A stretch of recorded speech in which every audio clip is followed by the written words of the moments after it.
Assalamualaikum warahmatullahi wabarakatuh.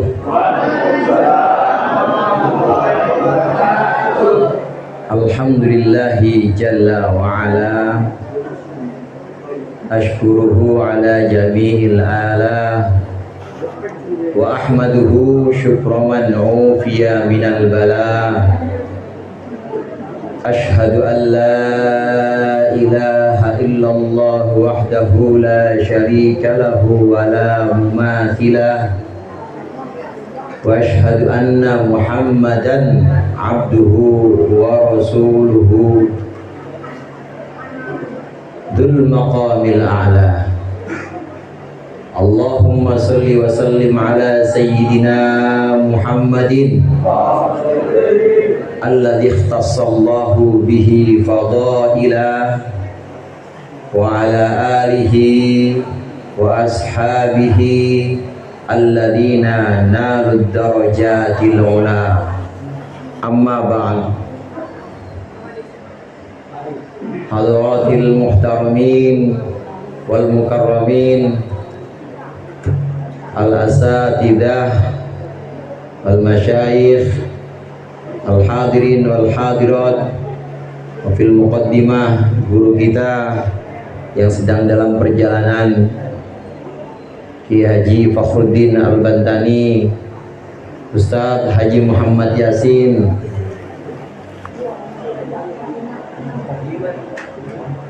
Ustaz mana Ustaz Muhammad, Ustaz Haji Romli, Ustaz Haji Nasir, dan segenap para asatidzah lain yang tidak bisa saya sebutkan satu persatu. Hadirin, hadirat, Bapak, Ibu, anak-anak remaja sekalian yang hadir di majlis maulid pada malam hari ini yang berbahagia.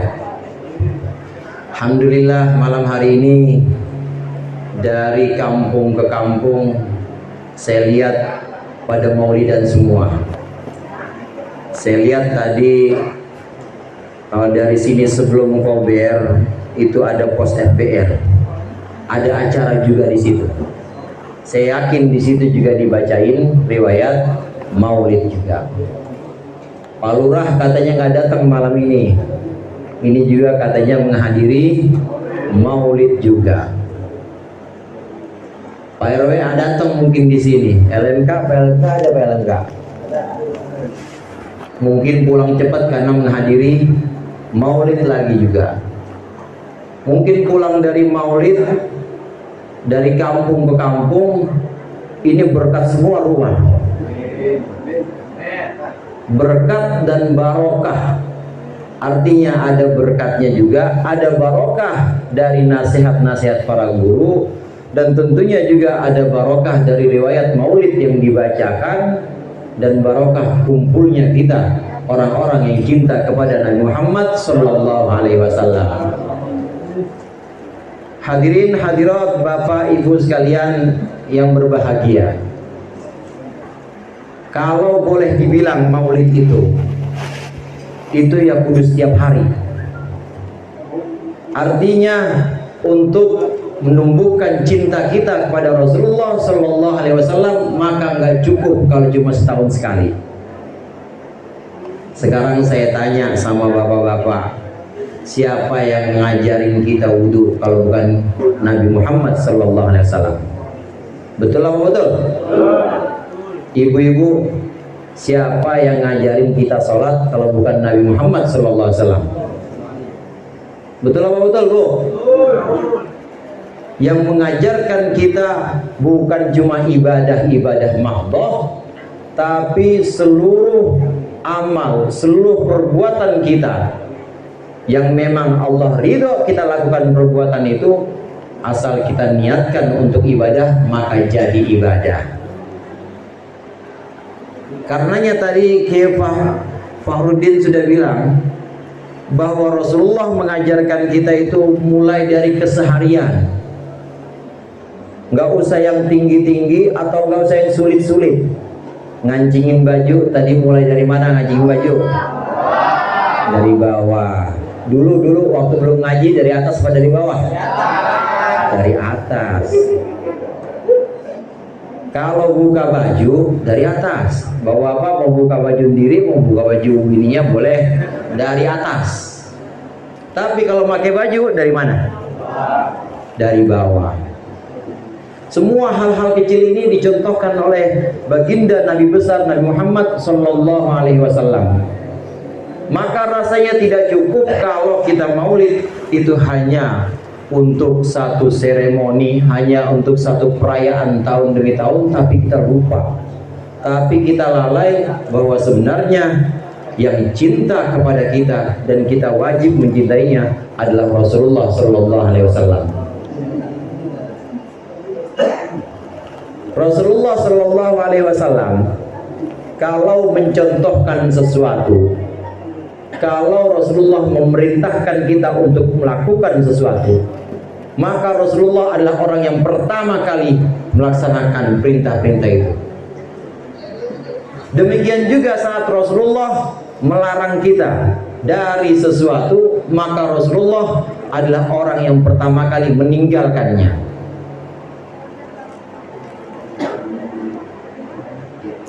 Ada Ustadz Haji Romli di sini, misal contoh. Dia nyuruh anak remaja pada kumpul loh, anak-anak, daripada main ML mulu. Apalagi saya ML apa?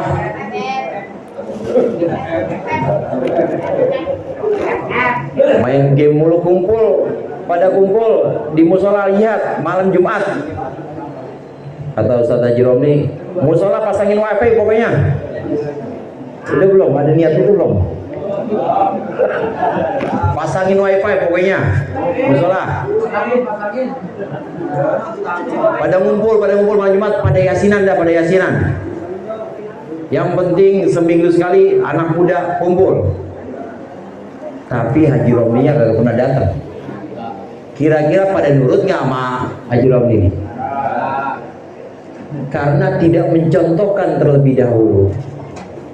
Begitu juga saat Rasulullah melarang kita dari sesuatu, melarang umatnya dari sesuatu, maka Rasulullah adalah orang yang pertama kali melakukannya.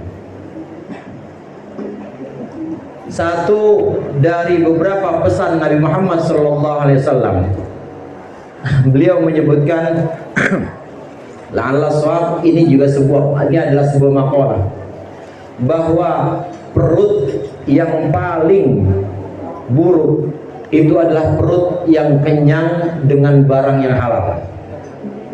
Saya ulangi lagi, perut yang paling buruk itu adalah perut yang penuh dengan barang yang halal. Di mana barang yang haram itu? Kalau kebanyakan barang yang halal masuk, namanya bukan cuma kekenyangan. Udah tahu maulid sampai 1:30, habis 1:30 makan berkat 3. Kira-kira subuhnya bablas kagak tuh?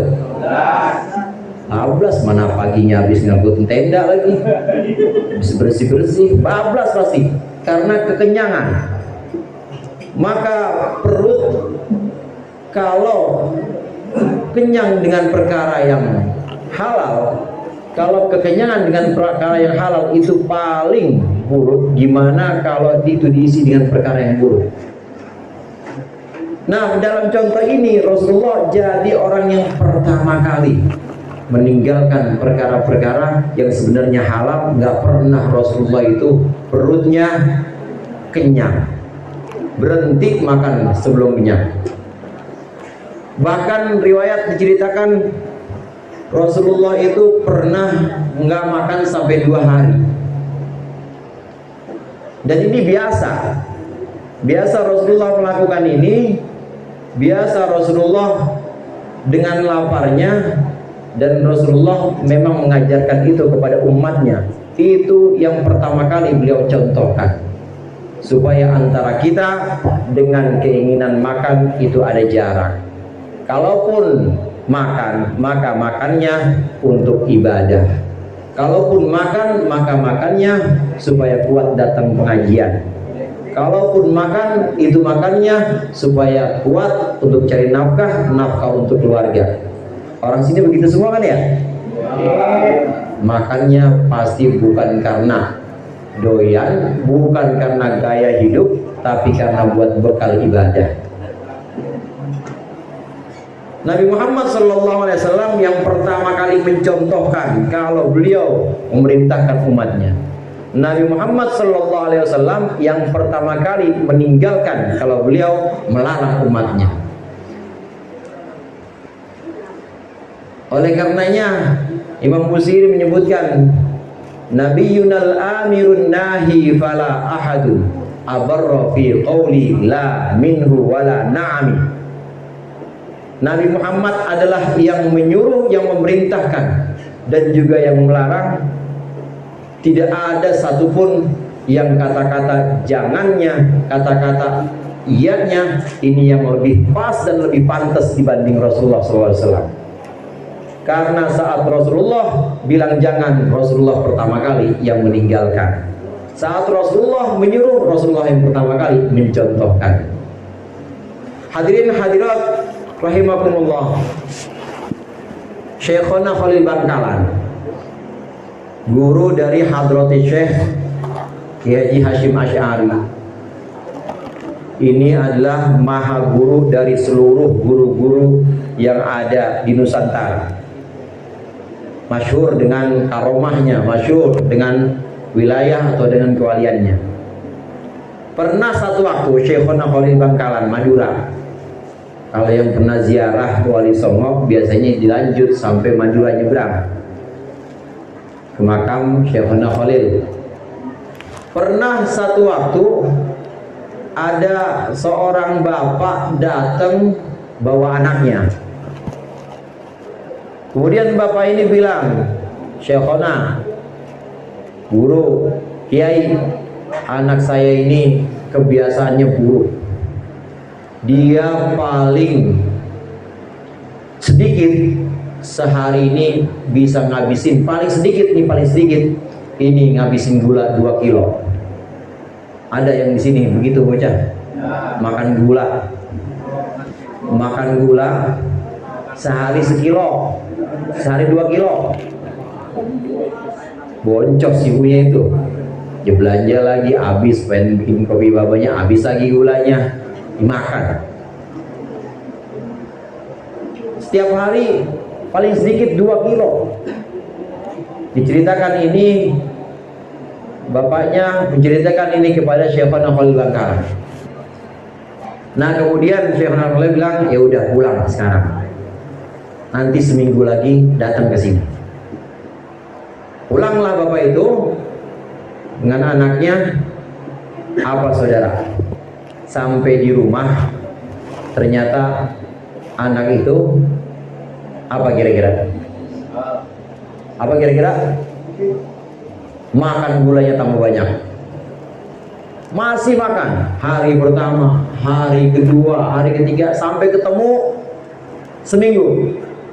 Masih tetap dalam seminggu itu jarak 7 hari antara sowan yang pertama dengan sowan berikutnya masih tetap makan gula. Datang setelah dijanjikan 7 hari, seminggu lagi Syekhona Khalil Bangkalan menjanjikan datang dengan anaknya bapak ini, kemudian bilang, ini Syekhona masih tetap makan gula. Oh iya, sini, dideketin anaknya. Nah, berhenti ya makan gula. Udah, Kiai, Syekhona udah pulang. Sampai di rumah hadirin, sampai di rumah hadirat, ini anak udah gak makan gula lagi. Cuma diomongin gitu dong, jangan makan gula ya, berhenti. Nah kemudian bapak ini kembali lagi ke Syekhona Khalil Bangkalan dalam rangka mengucapkan terima kasih. Terima kasih guru, terima kasih Syekhona Khalil, anak saya udah berhenti. Memang didoain apa kemarin? Orang sebelumnya itu, seminggu sebelumnya masih makan terus. Kemarin itu dibilangin apaan? Saya cuma bilang jangan makan gula. Kok bisa? Karena selama seminggu saya berhenti makan gula. Itu nyontohin dulu. Begitu kita mencontohkan, kita melarang seseorang dan kita jadi orang yang pertama meninggalkan larangan itu, maka insya Allah larangan kita akan ditaati oleh orang yang kita larang. Begitu juga bapak-bapak di sini yang nyuruh anaknya ngaji, ya bapaknya kudu rajin ngajinya. Ibu-ibu juga begitu, yang suruh anaknya biar pinter baca Al-Quran, biar rajin ngedresnya. Ya di rumah ibu-ibu nyontoin, ya barang sehari 4 juz kuat bu? Bu? Iya. Ya ibu-ibu makan banyak hafalannya. Yasin hafal Yasin? Surah Yasin maksudnya? Waqiah, Waqiah? Insya Allah. Tabarok, Al-Mulk? Insya Allah. Kalau insya Allah itu tahun depan juga belum tentu apa. Insya Allah. Kalau Allah menghendaki, ya apal, pasti apal. Nabi Muhammad Sallallahu Alaihi Wasallam ini sudah selayaknya, sudah seharusnya kita mencintai Nabi Muhammad karena yang kita lakukan ibadah-ibadah, amalan-amalan ini jadi punya arti karena memang dibingkai oleh ajaran Rasulullah Sallallahu Alaihi Wasallam. Wudhu kita, sholat kita, puasa kita, ini semua adalah kehadiran Rasulullah Sallallahu Alaihi Wasallam dalam hari-hari kita. Makanya tadi saya bilang setiap hari maulid, karena setiap hari kita menghadirkan Rasulullah dengan amalan-amalan kita. Saya mau 5 hari, 5 waktu doang sehari Ustaz, puasa Ramadan doang, nggak apa-apa. Nggak apa-apa, emang itu dulu. Yang wajib aja dulu. Nanti setelah itu nyusul yang sunnah-sunnah. Ya terus yang lain gimana? Saya pergi ke kantor, saya pergi buka warung, saya ngebit, gojek, gimana? Itu bisa dinilai ibadah kalau kita niatnya memang karena Allah Ta'ala. Karena ibadah itu hadirin, ada ibadah mahdhah, ada ibadah ghair mahdhah. Ada ibadah murni yang memang disyariatkan, yang memang ditetapkan aturan-aturannya oleh Islam, mahdhah. Ada yang ibadah ghair mahdhah. Kelihatannya bukan ibadah, kelihatannya cuma bikin teh suaminya, kelihatannya cuma masakin buat anak-anaknya. Niat lillahi ta'ala, bu, niat lillahi ta'ala jadi ibadah, pahala semua. Kelihatannya cuma buka toko, kelihatannya cuma nari, niat berangkat lillahi ta'ala jadi ibadah. Ini yang dimaksud dengan seluruh hidup kita, seluruh mati kita, seluruh aktivitas kita, ini lillahi ta'ala. Inna sholati wa nusuki wa mahyaya wa mamati lillahi rabbil alamin. Sholatku, ibadahku, hidup dan matiku hanya karena Allah. Asal dirangkai dengan niat. Saya niat cari nafkah karena Allah perintahkan cari nafkah buat keluarga. Saya niat ngaji karena Allah mewajibkan thalabul ilmi. Saya niat datang ke majlis maulid karena Allah perintahkan cinta kepada Nabi Muhammad SAW, dan seterusnya. Semua ibadah yang kita lakukan asal dirangkai dengan niat yang baik, maka akan jadi ibadah yang namanya ibadah ghair mahdhah. Semua hal yang Allah ridho, yang Allah perbolehkan, bisa kita niatkan untuk ibadah. Tapi yang makruh-makruh jangan diniatin buat Allah. Yang makruh-makruh, apalagi yang haram, jangan niat pengen ngambil duit proposal, niat lillahi ta'ala, nggak boleh. Niat pengen makan aspal, makan aspal, maksudnya ini harusnya kualitas aspal sekian, tapi dikurangin, lihat lillahi ta'ala, pengen nafkahin bini, nggak boleh. Yang haram-haram nggak boleh diniatkan lillahi ta'ala. Yang makruh aja nggak boleh, apalagi yang haram. Bapak, Ibu, hadirin hadirat rahimakumullah, dalam perayaan Maulid ini sudah sepantasnya kita menghadirkan Rasulullah sallallahu alaihi wasallam dalam ibadah-ibadah kita. Dengan niatan ini kita ibadah ngikutin Rasulullah, dan juga kita menghadirkan Rasulullah dalam segenap aktivitas kita dengan niat bahwasannya Allah berfirman, wa ma khalaqtul jinna wal insa illa liya'budun. Tidaklah aku menciptakan jin, tidaklah aku menciptakan manusia kecuali untuk ibadah. Duduk di majlis ibadah, datang ke pasar buka toko ibadah, keluar ke jalan buat narik ibadah. Semua ibadah itu yang dimaksud. Tidaklah aku ciptakan jin dan manusia kecuali untuk ibadah, asal diniatkan semua ibadah. Ini semua yang mengajarkan Rasulullah sallallahu alaihi wasallam. Rasulullah yang mengajarkan kita agar semua amalan-amalan, semua perbuatan-perbuatan itu didasari dengan niat. Innamal a'malu binniyat. Batasannya tadi, asal jangan yang makruh diniatin, jangan yang haram diniatin buat Allah, jangan, nggak boleh. Kemudian hadirin yang terakhir, cinta kita kepada Rasulullah sallallahu alaihi wasallam tentunya melahirkan kerinduan.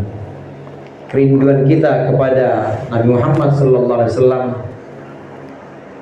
tentunya akan melahirkan keinginan kita mengetahui lebih dalam tentang sosok Nabi Muhammad sallallahu alaihi wasallam.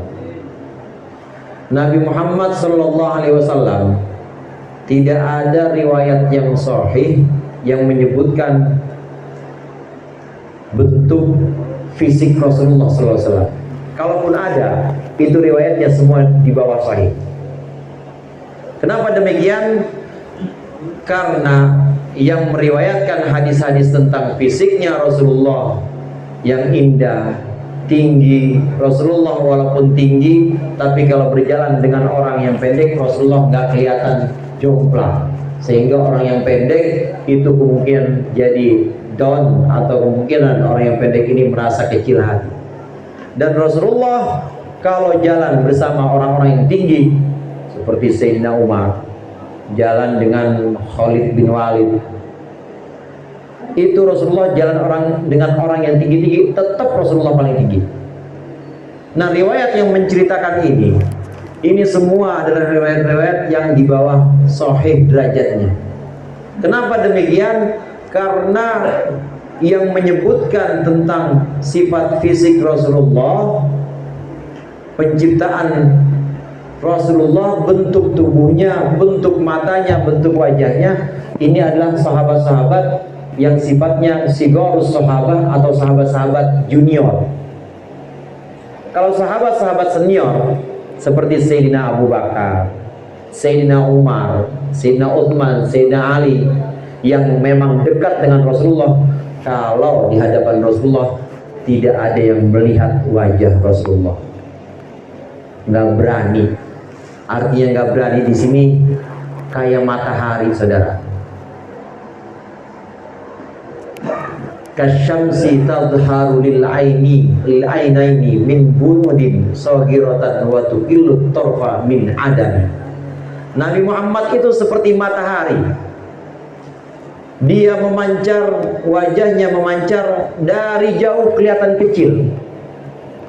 Kira-kira kalau kita melihat dari jauh, sifat yang kita sebutkan karena ngawasinya dari jauh, itu kira-kira tepat apa meleset tuh? Kalau melihatnya dari jauh, kira-kira tepat apa meleset, Pak? Dari jauh. Jangankan orang, kita ngelihat dari jauh aja, apartemen tetap aja meleset dari jauh, namanya nggak tahu bagaimana bentuknya. Dari jauh, sogirotan. Tapi kalau dari dekat, waktu pilih torfa min amami. Tetapi kalau dari dekat Rasulullah dipandang menyilaukan mata, kayak matahari. Kalau dari jauh ya kecil, sifat-sifat yang disebutkan, yang digambarkan ya pasti meleset. Tapi kalau dekat kita ke matahari, kebakar kita, hancur habis. Nah, oleh karenanya kalau kita ingin menghadirkan Rasulullah, kita rindu ingin bertemu dengan Rasulullah, kita rindu dan ingin sekali menatap wajah Rasulullah, maka satu-satunya jalan adalah dengan menghadirkan Rasulullah dalam ibadah-ibadah kita. Syekh Abu Bakar As-Sato, Abu Bakar As-Sato dalam I'anat Talibin ini menyebutkan, kalau kita tasyahud, saudara, maka ketika kita mengucapkan Assalamu alayka ayyuhan nabiyyu wa rahmatullahi wa barakatuh, hadirkan itu, hadirkan sosok Rasulullah, bahwa Rasulullah ada di dekat kita. Karena itu salam adalah salam untuk Rasulullah. Assalamu alayka, keselamatan untuk engkau ayyuhan nabiyyu, wahai sang nabi, wa rahmatullahi wa barakatuh, demikian juga rahmat Allah dan barakah Allah untuk engkau wahai sang nabi. Kita ucapkan itu saat tasyahud, kita hayati, kita masukkan dalam hati, dan kita hadirkan sosok Rasulullah sallallahu alaihi wasallam. Karena Rasulullah semasa beliau hidup mengimami para sahabat, meskipun sholat madhab kiblat, Rasulullah tetap melihat sholatnya para sahabat, mengawasi sholatnya para sahabat.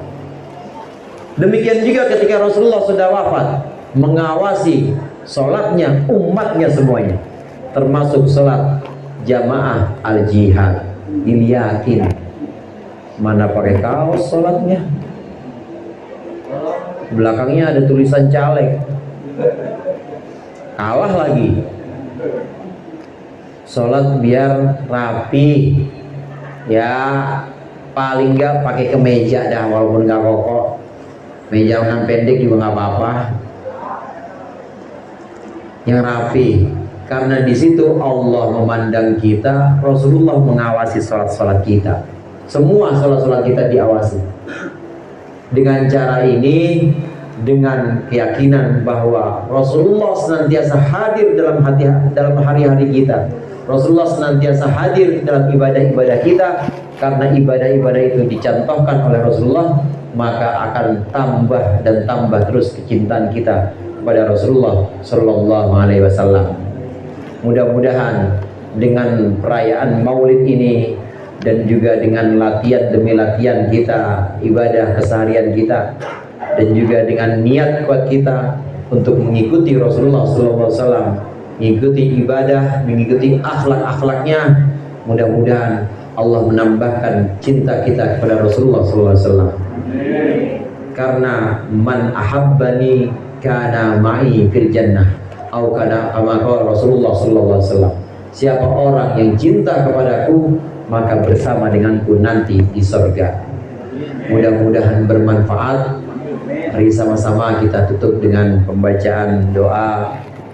Kita bacakan suratul Fatihah untuk para sesepuh kita, pendahulu kita yang sudah mewakafkan mushola al-jihad ini, untuk orang tua kita, untuk guru-guru kita, dan juga tentunya untuk para guru, ustaz di sini, para tokoh di sini. Mudah-mudahan Allah senantiasa berikan kesehatan, dan para donatur yang sudah ikut membantu dalam pelaksanaan Maulid ini, mudah-mudahan Allah berikan istiqomah, Allah bimbing untuk bisa terus mengikuti Rasulullah, sehingga Allah berikan kebahagiaan dunia dan akhirat.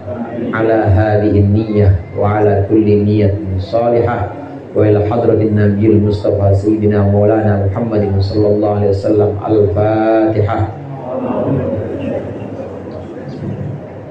Alhamdulillah. Ya karena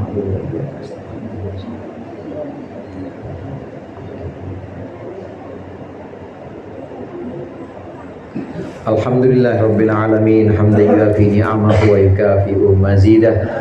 Ya Rabbana lakal hamdu kama yanbaghi li jalali wajhikal karimi wa 'azimi sultanik. Allahumma salli ala sayyidina Muhammadin salatan tunjina biha min jami'il ahwali wal afat wa taqdilana biha jami'al hajat wa tutahhiruna biha min jami'i sayyi'at wa tarfa'una biha indaka 'ala darajat wa tuballighuna biha aqsal ghayati min jami'il khairati fil hayati wa ba'dal mamat. Allahumma salli ala sayyidina Muhammadin al-fatih lima ughliq wal khatimi lima sabaq an-nasiril haqqi bil haqq wal hadi ila siratikal mustaqim wa ala alihi wa sahbihi haqqa qadri wa miqdaril azim. Allahumma salli wa sallim wa barik ala sayyidina Muhammadin an-nurid dzati was sirris sari fi sa'iril asma'i was sifati. Allahumma salli ala sayyidina Muhammadin kama la nihayata li kamalika ala adadi kalamik. Rabbana taqabbal minna innaka antas samiul alim wa tub alaina innaka antat tawwabur rahim. Allahumma akrim hadhihi al-ummah bijamili awaidika fid darain bijamili awaidika fid darain bijamili awaidika fid darain ikraman liman ja'altahu min ummatihi sallallahu alaihi wasallam. Allahumma ighfir li ummati sayyidina Muhammad. Allahumma arham ummata sayyidina Muhammad. Allahumma astur ummata sayyidina Muhammad. Allahumma jibur ummata sayyidina Muhammad. Allahumma aslih ummata sayyidina Muhammad. Allahumma aafi ummata sayyidina Muhammad. Allahumma ihfaz ummata sayyidina Muhammad. Allahumma arham ummata sayyidina Muhammad rahmatan 'ammatan ya rabbal alamin. Allahumma ighfir li ummati sayyidina Muhammad maghfiratan 'ammatan ya rabbal alamin. Allahumma farrij an ummati sayyidina Muhammad farajan ajilan ya arhamar rahimin. Allahumma ya rabb kulli syai' بقدرتك على كل شيء بقدرتك على كل شيء اغفر لنا كل شيء ولا تحاسبنا في كل شيء وأعطنا كل شيء يا ذا الجلال والإكرام. ربنا آتنا في الدنيا حسنة وفي الآخرة حسنة وقنا عذاب النار. وصلى الله على سيدنا محمد وعلى آله وصحبه وسلم. سبحان ربك رب العزة عما يصفون وسلام على المرسلين والحمد لله رب العالمين. Allahul muwaffiq ila aqwamit thoriq. Assalamualaikum warahmatullahi wabarakatuh.